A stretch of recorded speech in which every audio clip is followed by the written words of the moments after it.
I'm Scott Hettrick, a former longtime editor and reporter at Daily Variety and The Hollywood Reporter, here today with Jerry Mathers.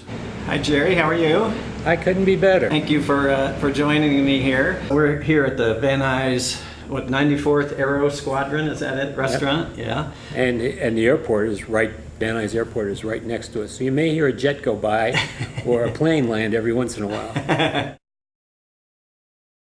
I think the first time I saw you in person was probably like 1980-ish when you were in Kansas City, probably touring to do the So Long Stanley play with Tony Dow.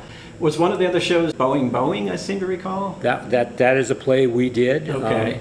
And Tony and I toured that for about 8 or 9 months, and we both also did separate ones, separate different shows that we do either with ourselves and a couple other shows that we would do in different dinner theaters, and that was really fun. I did Broadway, and dinner theater for an actor is really very, very easy. We went to Kansas City many times. We became very popular on the dinner theater circuit, and it was a lot of fun, and all of a sudden people said, gee, if they're that popular doing these shows that have nothing to do with Leave It to Beaver, and they kicked that around for a little while, and we did a movie of the week. It was the #2 movie of the week for that season.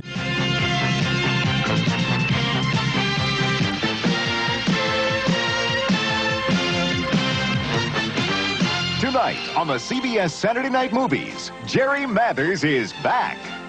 When did life get so tough? I think it all started when the Yankees traded Roger Maris. 20 years later, one of America's favorite families is reunited when the Beaver returns to Mayfield. And while cute children grow up to have kids of their own, Don't you think we're a little old for reverse psychology? still nothing goes right for the Beaver, and some things never change. I'm still the Beaver. The hilarious world premiere movie, Still the Beaver, next. And they said, this is so popular, what if we did 1 year? And then 2 years, and 3 years, 4 years later, we had a whole lot of new episodes. Everybody is so passionate about Leave It to Beaver. Is there any show or anything that you're comparably as passionate about as your fans are of your show? Oh, probably my wife and family. Good answer. Hey kids, what time is it? Look who it is here. It's the Beaver, Jerry Mathers. Hi, Jerry. How you doing? I see you brought a little Beaver along with you. This is my son, Noah. Hi, Noah. Is there any other TV shows or music or gardening or anything else that's like your passion? I am pretty easy, so I like everything. I like people. I like actually going out and meeting people. If you were to pick a favorite movie or TV show in your whole life, what would it be? You know what? I like most TV shows. Probably I've watched a lot of Law and Order, but I'm pretty much a news junkie. I like to know what's going on in the world. So instead of being someone that's maybe a TV fan for a certain series, I watch the news. I get up very early. Still the Beaver, not as well known as Leave It to Beaver because it was on 4 seasons and then had a few years of reruns, but then it really hasn't been seen much in the last 25 years. Well, there's a good reason why it hasn't been seen much. It was a joint effort by MCA Universal and Ted Turner, and we did quite a few episodes. It was the Beaver and Wally grown up. Barbara Billingsley was still in it as our mom, and then we all had wives and kids. And Eddie Haskell was in it too, and he had his child, and we spent a lot of time doing it. It was a very, very good show, and then they lost it. Ted Turner says Universal has it. Universal says Ted Turner has it, so no one could ever find it. So it only showed basically one time, and a few of them showed in reruns over the summer, but it only showed for pretty much 1 season. Wow. Was there much difference for you as an actor working, obviously you were an adult, but working on Leave It to Beaver versus Still the Beaver? What differences for you? I learned how hard it is to be an adult actor and work with the kids. The reason I say that is not that kids are hard to work with, but kids can only work 8 hours, and you have a welfare worker, and if you're going to school, that person also is your teacher. But she makes sure that you only work from either 8 to 5 or 9 to 6. Well, what happens is they do all the close-ups for the kids because they're going home, And then after, you come back, and it may take a half hour to move to another set to do all the setups all over again for all the adult actors to get their close-ups done in 2 shots and all the different things that they shoot besides the long shot. Working with Barbara Billingsley, you were a child the first time around, and then you were an adult the second time around. Was there a different, like, working relationship with your TV mother? No, Barbara Billingsley was a really very nice person. She couldn't have been nicer, and people always say, well, did you think of her as your mother? No, I knew I was working with her and that she was, just a very good friend. So maybe it'd be like your aunt or something like that. I knew she had kids of her own. She had sons, and she would go home to them. But, she always had good advice. And a lot of times if you were having any trouble, like remembering a line or something, and, she would always try to help you out in any way. And just a really lovely, as lovely as June Cleaver was, Barbara Billingsley was nicer.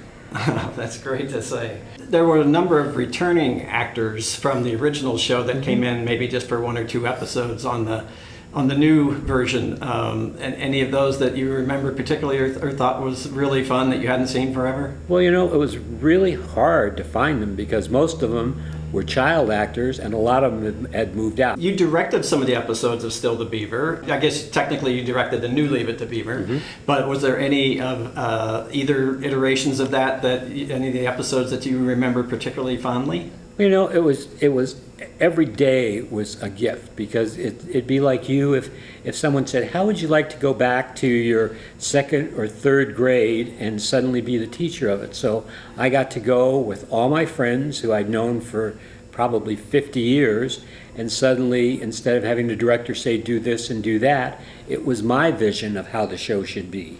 And so I could say, okay, say this line that way, we're going to film it from here. And I had, and Tony also directed, we had a very good idea. We had seen the show so many times that we knew the fastest way to do it, because in television, a lot of it is speed. You have 1 week to do an episode. So if you can think of, oh yes, if they stand here, that'll take 2 extra shots because we've got to get this and this. But if you move it this way and the camera moves that way, you've already got that shot. So a lot of things like that were a lot easier. And Tony and I both directed, not a whole lot, but some of the episodes of the new Leave It to Beaver.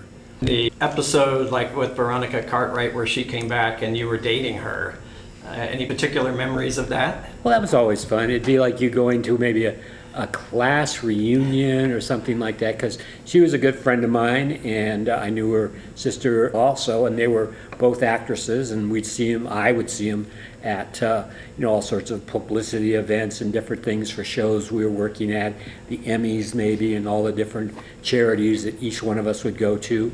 And it was just really nice to be able to work with somebody, come back and have them be just as nice as they were, and you remembered them. You've told some anecdotes about your downtime on the set of Leave It to Beaver, and I think you were Wally smashing out Steve McQueen's window on his car, and Alfred Hitchcock roaming around doing his show. Anything like that you recall during the Still the Beaver, new Leave It to Beaver days, with any celebrities on the lot or anything like that you recall, or noticing the younger actors on that show having those kinds of experiences? I don't know, the younger actors, I know I did. I mean, it was very interesting. It'd be like a reunion maybe for yourself. If you could go back to your elementary school when you were basically in your early or middle 30s and early 40s and see a lot of the same people. In fact, we did a fairly long-range search of people that had been on the original show, not only the actors, but also a lot of the crew. And a lot of them were fairly young, and here they came back, and instead of being just a lighting guy, they were head of this department or this department and wherever. So it was really kind of nostalgic to see all these people that I hadn't seen in, about 30, maybe a few more years than that.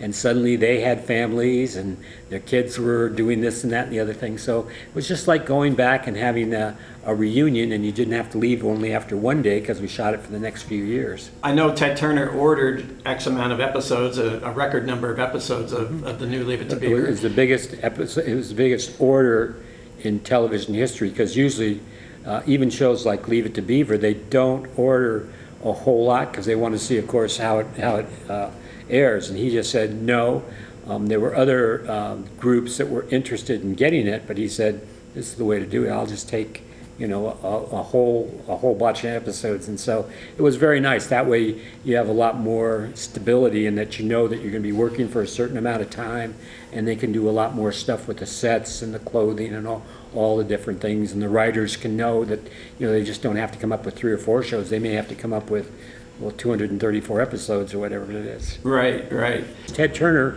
helped with it because the show at that time, the original Leave It to Beaver, was playing on his network, and so they were playing them a half hour of the old Leave It to Beaver and then a half hour of the new Leave It to Beaver. And at one point you had to go down to Florida, or I don't know if you had to or you chose to, or that was a Universal's decision or whatever, but essentially you were kind of pioneering in that as well. You were launching their TV studio production down there.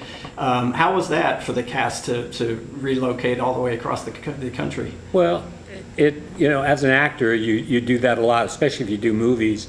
I mean, I worked with Hitchcock, and we went to Stowe, Vermont, and I was in a lot of movies that filmed in different places. But it's hard when you have a family. I had kids at the time, and Tony had kids, and you suddenly have to pick up and go to a new place and work, and it makes it more difficult. You're living in basically they rented us houses, but they were very small houses. They're more like 2-bedroom houses, but it was fun, but I was very glad to be back. What was it like going back to where you had worked as a kid and going back and shooting again? Well, people don't realize how temporal a movie set is, because a movie set, that there is a house on the back lot of Universal, but that's been there since the 30s, so there's been all sorts of different people that lived there, but the set itself is basically all held up by big steel rods, and so they can move the walls around so they can do all the different shots. And it was really amazing to come back, and they went and got the original blueprints and redid the house. So it was something I never thought I would see again. I had left it in the early 60s, figuring, well, this is it. We started in 57. We filmed for 6 years. And then I went off, and suddenly I came back, and they had not only a lot of the same furniture and little knickknacks, because they had all been props, but we even managed to get a few of them that were left, because it had been quite a few years, of the lighting people and camera people. So it was people that had actually worked on the original show. Interesting. When you mentioned getting the props and kind of recreating the house, that's going on right now on HGTV with the Brady Bunch house. I don't know if you've been seeing that. Is there any hope or desire on yours or anybody else's part to recreate not only the house, but maybe even do a new Leave It to Beaver with Beaver as the grandfather now? Well, it's always a possibility, and it's fun. It's something I'm very proud of, and so it's nothing I would say I'll never do it again, because I'd be very happy to.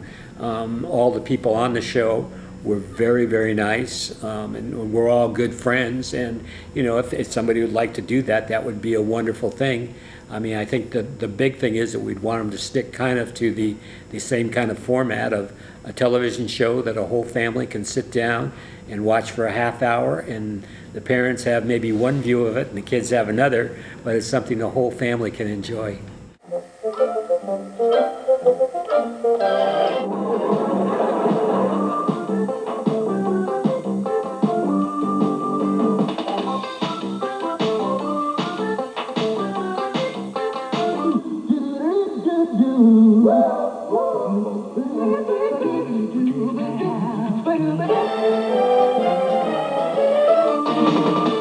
Bye.